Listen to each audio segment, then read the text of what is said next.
इस बजट से आपको फ़ायदा हुआ, तो आप में से ज़्यादातर लोग यही कहेंगे कि नहीं हुआ। लेकिन क्या ये सच है? आज मैं न किसी सरकार की तरफ से बोलूँगा, न किसी यूट्यूबर के खिलाफ। आज हम ये समझेंगे कि बजट को सही तरीके से कैसे देखना चाहिए। भारत के नए बजट पर ध्रुव राठी ने एक वीडियो बनाया है जिसमें कुछ अहम बातें रखी गई हैं। आज हम उन्हीं बिंदुओं को आधार बनाकर थोड़ा और विस्तार से समझने की कोशिश करेंगे। यह वीडियो किसी समर्थन या विरोध में नहीं है, बस एक शैक्षणिक विश्लेषण है। जब भी बजट आता है तो मिडिल क्लास सबसे पहले टैक्स देखता है, और अगर टैक्स में कुछ बड़ा बदलाव ना हो तो लगता है कुछ मिला ही नहीं। लेकिन राहत दो तरह की होती है, एक सीधी राहत और दूसरी अप्रत्यक्ष राहत। सीधी राहत का मतलब है टैक्स कम होना, सीधे पैसे बचाना। अप्रत्यक्ष राहत मतलब सड़कें, ट्रांसपोर्ट सुविधाएं, जिनसे रोजमर्रा की खर्चे धीरे धीरे कम हो। अब ये राहत किसी को ज़्यादा लगे या कम, ये व्यक्ति पर निर्भर करता है।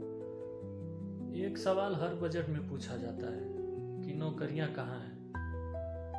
देखिए, इसको साफ तौर पर समझ लीजिए कि बजट आपको नौकरी नहीं देता। यहाँ इस बात को समझना बेहद जरूरी है। ये एक प्रक्रिया शुरू करता है जिससे नौकरियां पैदा हो। देखिए, बजट से पैसा निकलता है, उसके बाद नए प्रोजेक्ट बनते हैं, उसके बाद बड़ी कंपनियां आती हैं, और तब जाके नौकरियां बनती हैं। इसका असर तुरंत नहीं दिखता, इसका असर समय के साथ दिखता है। इसलिए जब हम बजट को देखते हैं तो हमें साथ में यह भी देखना चाहिए कि वह आगे आने वाले दिनों के लिए क्या रास्ता बना रहा है। अक्सर कहा जाता है कि इससे बड़ी कंपनियों को ज़्यादा फायदा मिलता है। यह बात आंशिक रूप से सही भी हो सकती है, क्योंकि सरकार अपना निवेश बढ़ाना चाहती है। लेकिन असली सवाल ये है कि क्या उस निवेश का फ़ायदा आम आदमी तक पहुंचा या नहीं पहुंचा। यहीं पर आलोचना ज़रूरी है, लेकिन समझदारी के साथ। अगर निवेश हो और रोज़गार न बने तो सवाल उठाना चाहिए, लेकिन अगर रोज़गार बने तो उसे देखना भी चाहिए और दिखाना भी चाहिए।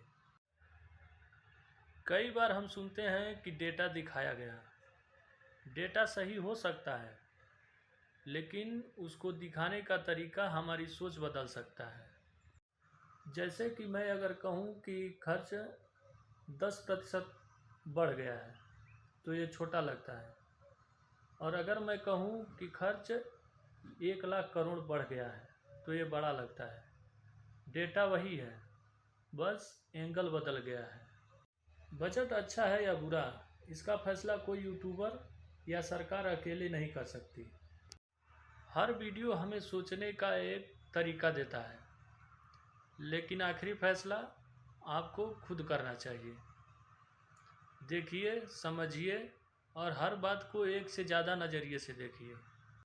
अगर आप चाहते हैं कि हर बड़े मुद्दे को बिना गुस्से और बिना भक्ति के समझा जाए तो इस चैनल को सब्सक्राइब ज़रूर कीजिएगा, क्योंकि यहाँ कोशिश है सच बताने की नहीं, समझाने की।